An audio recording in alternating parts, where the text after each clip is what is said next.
Hi, my name is Carl James, owner of Creole Soul Catering located in Round Rock, Texas, and on behalf of Expert Village, I'm here to show you a Creole potato salad. Okay, a potato salad, and this time we're going to do a Creole style potato salad, a Southern Louisiana style potato salad.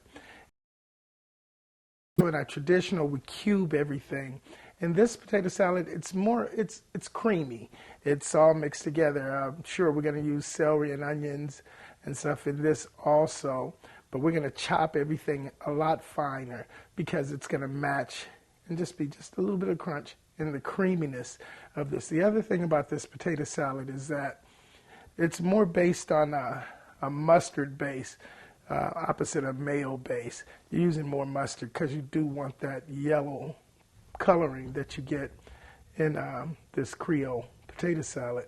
You know, some people like the traditional, some people like, you know, the German potato salad. But for this, we're going to do the creamy Creole potato salad. Let's get started.